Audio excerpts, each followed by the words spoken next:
Hey y'all, it's Dr. Know-It-All coming to you from Las Vegas once again. Today I want to talk to you about the second half of this presentation that Ashok Elluswamy presented a few days ago in Hawaii. And very kindly this has been shared, and so anyway, if you haven't caught my first video, you should definitely check that out. I don't know if you need to watch it first or not anyway. I'll leave a link in the description and at the end of this video so you can check it out there.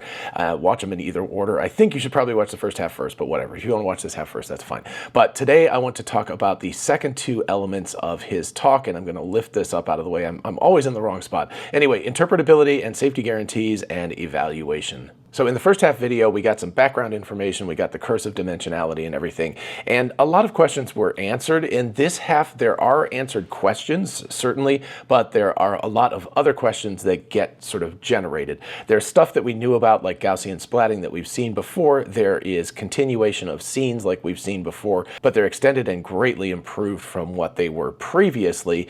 And of course, there's a bunch of questions of how things are done and some really interesting little tidbits he sort of throws in here. So I'll try to catch those as it goes. But anyway, this half of the video, unfortunately, we have as many questions that we are left with, if not more, than are answered. But such is the life, because it's not an academic institution. They're going to keep a lot of things close to the vest. So it's an end-to-end system. How do you guys debug? How do you actually develop this thing? If something goes wrong, how would you know? Just because it's an end-to-end system does not mean that it cannot predict anything else. The same model can be prompted to predict arbitrary things, including 3D occupancy, other objects, traffic lights, traffic signs, the road boundaries. Even just in plain language, you can ask it why it made some decisions, does it understand the scene, and so on. All of this helps interpret the model's understanding and also sort of like give some guarantees around the safety of the entire system. So as always, I'm in the way here, so I'll move myself out of the way. So anyway, you could hear what Ashok said here is that the foundation model, even though it is quote unquote an end-to-end foundation model, you can query it at points. Now that could be done by freezing certain layers and pulling them out and looking at them. But again, I think that this is more evidence that this, even though it is an end-to-end neural network, it's not really end-to-end. It's actually pieces. It's modularized. It makes much more sense that it would be that way anyway. A lot easier to train pieces. And they flow the gradients throughout the entire thing, which is why they're calling it end-to-end. But that means that you can take the output of a specific part and you can look at it. And that would make interpretability much easier than it would be otherwise. Anyway, 3D occupancy and flow, we've talked about that in previous videos. An occupancy network is just what pixels in the universe are full. I've got my Starbucks cup here, like this is full. This area is empty, things like that. So, if it's a robot or if it's a car or whatever, it's moving through the space, it needs to know what areas are full and what areas are empty. So that's the 3D occupancy. Obviously, within that, you need to know what things are. So you have to semantically segment them, objects such as vehicles, pedestrians, bicycles.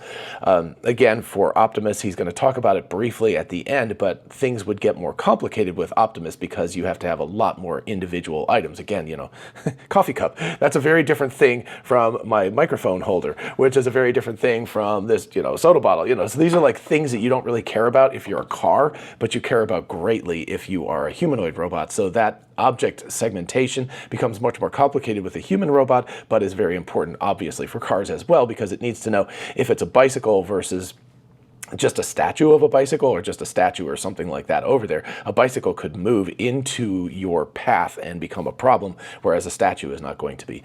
Traffic control is clearly very important. Red lights, stop signs, things like that. Road boundaries, lane semantics, all of that's important. Speed limits and other attributes, which I hope version 14 will do better. I still don't have it yet, but it would be really nice if it could actually read the speed limit signs. A lot of times the version 13 still misses them and gets the wrong speed limit. And then really interestingly, decisions expressed as plain language. This is something that they don't explain very well, but somehow they are able to pull out language out of this. So they're able to interact with these models in terms of language and say things like, hey, why did you just do this? I'm guessing here. This is something where I'm interpreting what he's saying because he's leaving a lot out. But I think you could say to the model, you could say like, hey, why did you just, brake a little bit and move to the left? And I guess it can respond in text and it can say like, oh, I thought that there was a person there, or there was a puddle and I wanted to move out of the way of the puddle, or something along those lines. So that's a very, very interesting aspect. And it kind of tails into XAI and MacroHard, Elon Musk's other new company.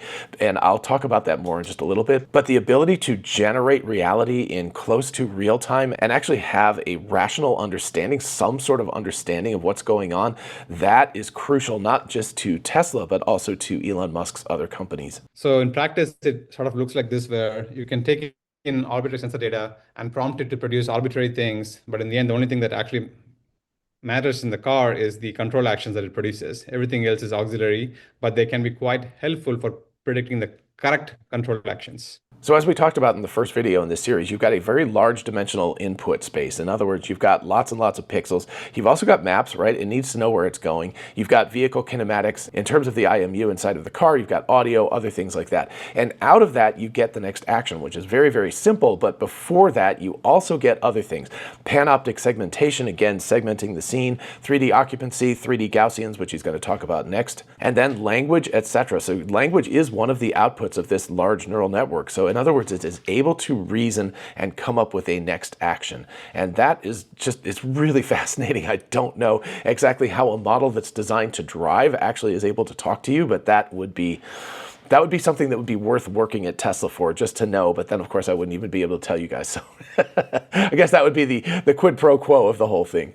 One specific task that I would like to go over is the Gaussian splatting, which, in the last few years has been quite prominent in the field.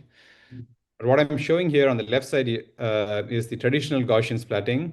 I know it looks really bad, and it's not like, taking some bad example and showing. The problem typically is that vehicles drive in sort of a linear fashion going forward, and there's not a ton of baseline.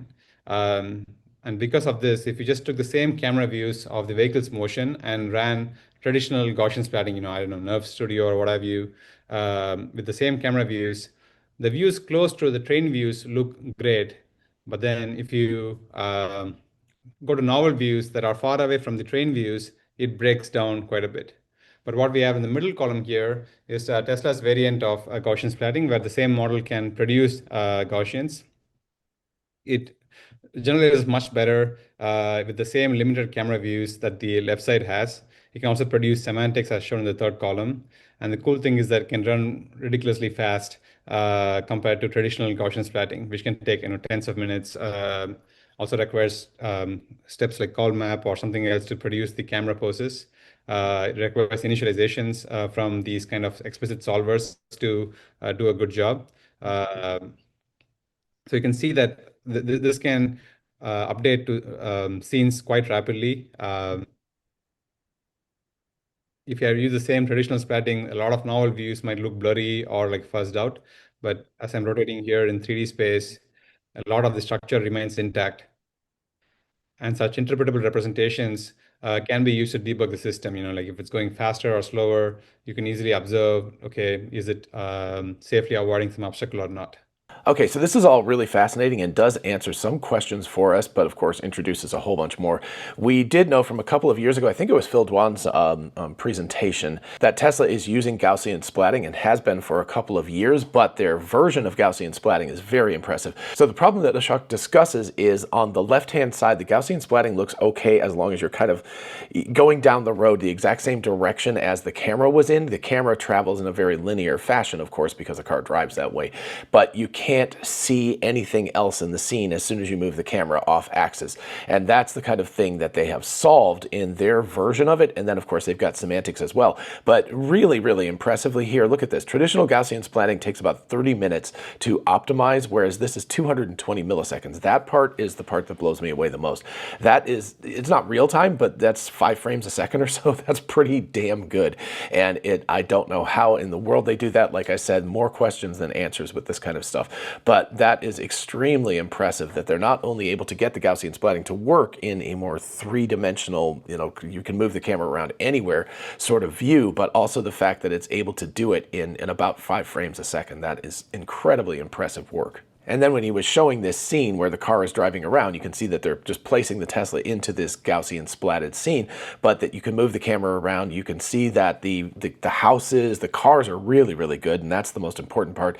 The road edges, things like that are very, very good as well. The stuff that's really close to the car is extremely highly accurately represented, but even things that are further away still have a great deal of accuracy to them, which other Gaussian splatting methods do not. And of course, like I said, this runs in near real time. So incredibly impressive work on Tesla's part. And now we get to another slide where this is really fascinating. So interpretability and safety guarantees. Safety, of course, is very important with driving. That's maybe the number one thing. But then being able to interpret it is also incredibly important. But look at the subheading here. Natural language can help in System 2 thinking cases. So clearly they have broken the full self-driving system down. And again, remember, Optimus will use the same thing into level 1 or System 1 thinking and System 2 thinking. System 1 is just reaction. You're walking down the road and a person is coming towards you and you just kind of get out of the way of them and things like that. That just happens automatically, and that's the kind of thing the car has to do in pretty much real time, and it should be doing it at 36 frames per second. System 2 thinking is like all of a sudden, like in this picture here, you've got a road closed with a detour and there's a truck in front of the detour and all this stuff. This is the kind of thing where suddenly you as a human driver are going to, your brain is going to engage. You're not going to just be sitting there listening to music or thinking about things and just driving, and your body is doing System 1 thinking, no problem at all. Here, all of a sudden, you have to engage a higher order of thinking. What you sacrifice, of course, is latency, because you have to start thinking about this and going like, well, what am I going to do now? So you're not going to be driving at real time with that, but the System 2 thinking allows you to get out of very awkward situations. And over here on the right, you can see an actual text exchange that's going on. Can Ego drive straight ahead to follow the navigation route? Again, remember, Ego car is the car. And then, of course, it goes, no, there is a detour sign main and a construction barrier blocking the road ahead. How should Ego get to its destination then? Ego should turn left at this intersection. Why shouldn't Ego turn right to reroute? Because detour sign says to turn left. So it's reading the scene. It's able to interactively talk to the tester here. I really wish that the car would be able to do this. Honestly, if they would integrate this with Grok so that you could actually have Grok talk to the car and then the car could talk back to you and explain what it was doing, that would be like the most awesome, amazing thing ever. Anyway, I'm geeking out here, but this is incredibly impressive that they're able to take a model that is not trained to talk to you, and it's able to talk to you and prove that it can read things. And it's got these little indicators here. Clearly they're sort of like blocks, they're icon sort of things. And so it knows about intersections, left turns, right turns, detour signs, construction barriers, all of that kind of stuff are sort of tokens that it understands as single tokens. So this is all really, really cool stuff. Again, we don't have all the answers, but this starts to give us some very, very impressive information. Like I mentioned earlier, we can also use natural language to interact with the model. The same model can sort of like point to things, explain why it made some decision. We shouldn't need all of this to drive the car in real time, but then if you do need it, you can always think longer and produce reasoning tokens to then produce the right action that is consistent with the reasoning of the entire thing. And again, it can be the same model that's running in the car, but based on the situation, can use it or can directly produce the control actions if it's not required to reason in such detail. Because if you keep reasoning in detail for every single thing, then it's going to take too much latency. But then wherever it's needed, it could reason longer to produce the right answer.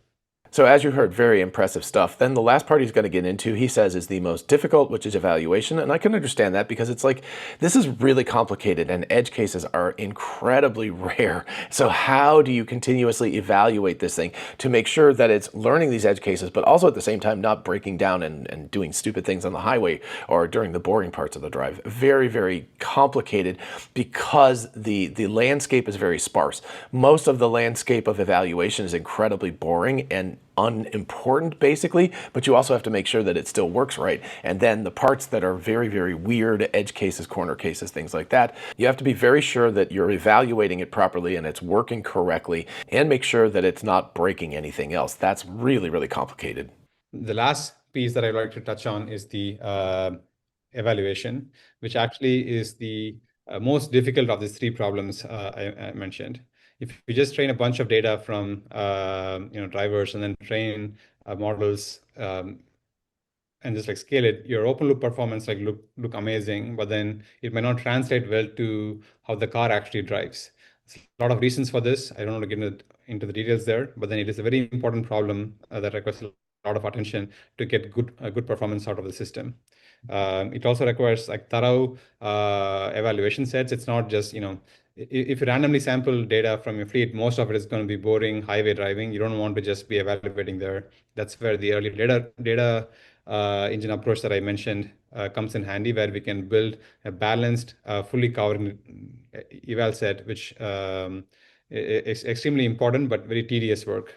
So I'll move myself out of the way here. This is relatively self-explanatory, basically. Like I said at the beginning, you have a very sparse system here. You've got a system where 99% of the driving is boring and uninteresting, but you still have to make sure that it works. And then you also have to make sure that you represent properly the edge cases and everything. So you have to oversample those in your data set to make sure that you're getting lots of evaluation on that. But anyway, if you look at this, loss isn't a sufficient indicator of performance is really interesting. So they have to come up with something more clever than just a simple loss function. Open loop performance doesn't guarantee closed loop results. So basically you can run it through something and evaluate it and see, and it might work really, really well, but in a more feedback loop sort of situation, it might work terribly. And then interestingly enough, the metric, the loss function or whatever they're replacing that with needs to capture a multimodal way of avoiding failure. So one way might be to brake, another way might be to steer out of the way, and another way might be to, as we saw in the first video, you see a car that's having a problem way up ahead of you and you take steps to get out of the way and avoid that situation multiple seconds before the need arises. So there's a multimodal way of avoiding a failure, and you have to be able to evaluate that because it's subtle. It could have 2 or 3 different ways of avoiding a failure, all of which could be quite good. And if the metric only captures one of them, then it's going to tend to do one thing, which might not work in another case. So really complicated evaluation, nasty stuff here. And then you can see one way that they suggest here is to evaluate consequence of action prediction. So basically it says, hey, I just braked right now and I turned to the right. And then I think what you have to do then is project it out into the future multiple seconds and say, how did you do? So it'd be like playing a move in chess or something, right? You move your pawn or something, you move your knight, whatever. You have to look down the line and see, like, did I win or lose the game? And then how much do I put on that particular move in my win or loss? And that's sort of the consequence of action predictions. It's the same basic idea here, I think. Again, I'm just guessing here, but I think that's what they're talking about here with driving as opposed to playing a game like chess. And then it says at the bottom, of course, tedious work, but secretly very important, of course. One great thing we figured out was that we can use the cheap to collect state action pairs, invert it, and then basically build a world simulator where given past state and then actions, it can synthesize newer states, this condition on the actions. This is quite easy to collect because you can get it for free. You don't need optimal driving or something like that. Any kind of trash driving is good enough for this kind of simulator because it needs to simulate the edge cases. Then once you have that, you can connect that with our policy neural network that's driving the car, and then they can both run in sequence in a loop to sort of simulate the world. Okay, so in these two simple graphics, we have an amazing ability. This is something that we have seen for a couple of years because Tesla showed this off. But as Ashok is going to talk about here in just a second, they're able to do this for very extended times now. I think at one of them he says 1.5 minutes, and another one he says 6 minutes. So this has gone from just being a few frames of being able to predict the future to being able to predict it for very, very long periods of time. So what's going on here? The World Simulator NN is basically just the input space that tells you what actions to do, but they've flipped it around. So you're putting in an action like drive straight or turn right or something like that, and out of that comes the camera views and the navigation maps and the vehicle kinematics and the audio. It's actually generating like a game, and this is what I was talking about at the beginning of the episode here. It's actually able to generate in near real time and actually with a sacrifice in quality in real time so that users can actually drive this simulator. And how cool would that be to have a game where you could actually drive the Tesla full self-driving? But anyway, you generate all all of this information. You generate 8 camera angles, you generate navigation, so like where it's going, you generate the IMU data about the jerk and acceleration, things like that, and then you can generate audio and things. You feed that into the policy network, and then the system can predict the next action. So this is a closed loop way that you can do reinforcement learning without any more data. You can just put it into a situation and have it just run and run and run and run and see how well it does. And you can play this game millions and millions of times without having a human in the loop at all, or even any real data. So that is incredibly impressive. This slide is a very, very impressive slide. So here's an example of our rollout through a learned neural network simulator. I'll let you watch the video for a second here, but the entire thing is generated video. There's 8 cameras. The top row is all the front cameras of the car driving forward. The middle ones are the left and the right side cameras, and the bottom row is the rear-facing cameras. All 8 cameras are generated simultaneously by a single neural network and takes action as an input, so you can steer the network. I'll show you in the next couple of slides how that can work. But yeah, I'm usually blown away by the consistency of generation across different cameras. Even the vehicle rims are consistent, the traffic lights, and this is over like a minute and a half long generation of 8 5-megapixel video streams. Okay, so I'm going to turn the sound off and play this back over again while I'm talking about this so you can see it, but he actually shows in this video all 8 of these cameras are generated. There's no reality here. This is all synthetic data, so eat your heart out, Sora. This is very, very impressive stuff.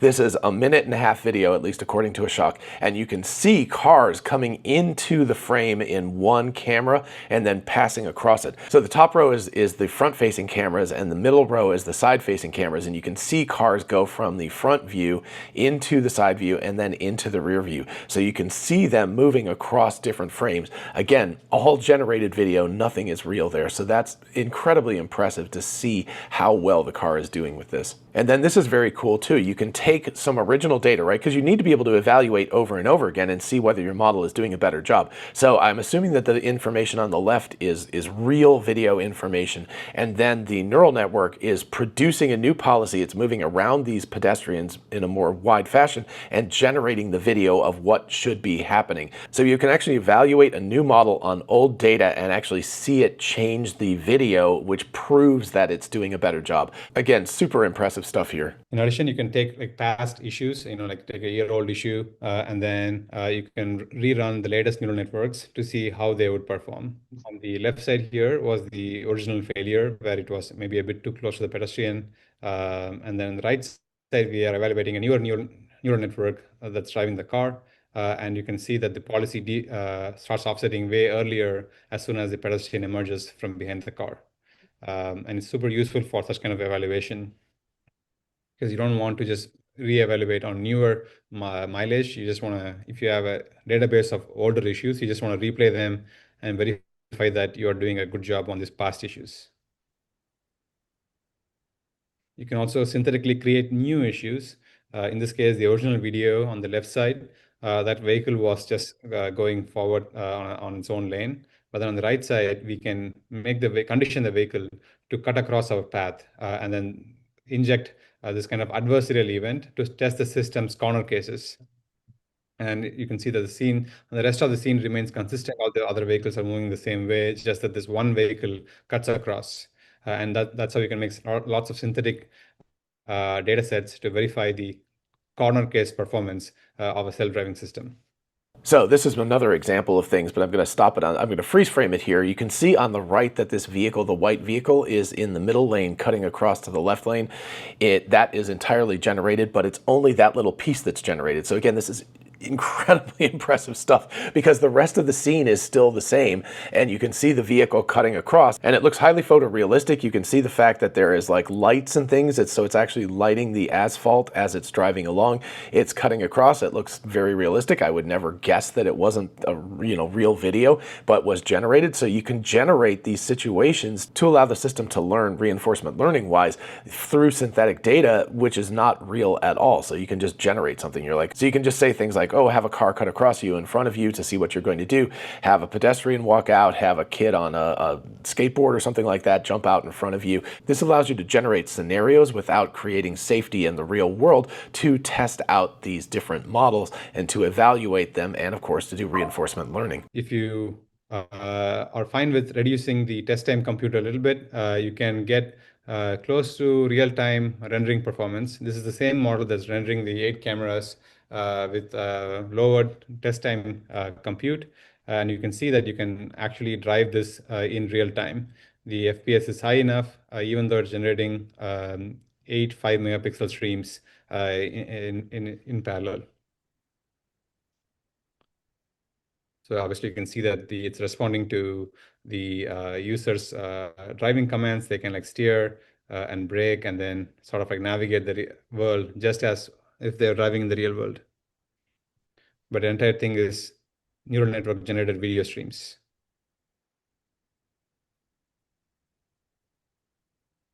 I think the driver is trying to do something adversarial by going on the curb and then just demonstrating that the generalization of the simulator is quite good. Yeah, this entire video is 6 minutes long, and you can just have consistent video generation for a very long time and responding to control commands. You can hence imagine like how this tool can be quite powerful, both for evaluation purposes, but also for closed loop reinforcement learning, where you can just let the car drive and then verify that it doesn't collide with anything for a very long time. So you can see here in the video images, this is on Zoom, so I think some of the choppiness is from Zoom, and so I don't think it's entirely that, because you can see the guy turning is a little bit jerky too. I'm imagining it's much more smooth in the real world here. But anyway, you can see that it is generating these frames, and it's doing it at a lower resolution than what we saw previously, but it's allowing you to interact in real time, maybe 12 frames a second, maybe 20 frames a second, I'm not exactly sure. But this guy was driving like a crazy person, right? He's putting the car up on the curb, he's like going crazy into cars and things like that. So it's able to generate this reality in real time and allow a person to actually interact with the software and see how it's working. But much more importantly, as Ashok finished up, it allows the policy network to train itself. It's able to go into these systems and drive itself in these circumstances and see how it's working, and then give itself a reward function. How well did you do and how poorly did you do? And then retrain the network. So it's able to utilize this. All of this synthetic data is just amazing. So again, you take these corner cases, you find these weird things like chickens crossing the road and things like that we saw in the first video, and then you just make thousands of these scenarios that are similar to that using synthetic data, put it into these worlds, allow these policy networks to train on themselves, and out comes, basically sentient level thinking. That's what Elon Musk is calling it, at least. All right, and then finally Ashok gets to what's next, and he talks about Optimus and drops an Easter egg that I think may or may not have been intentional, or maybe I'm misinterpreting that. But anyway, let's take a listen to this. This part is not as technical. It's more about what is the future and what is Tesla setting out to do. And of course, encouraging people to apply for work at Tesla. If you think you're up to it, you should definitely do that, because wow, this would be pretty cool stuff to work on. So yeah, what's next? We want to scale the service to be much, much better, and then unlock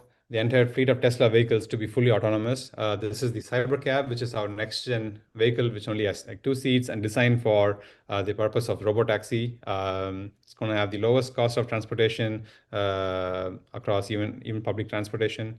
And it's all powered by the same neural networks that you saw earlier. We find that the approach that we took is quite scalable. It scales across different vehicle platforms, different spatial locations, different weather conditions, and overall offers a very safe, comfortable, and fast ride to the users.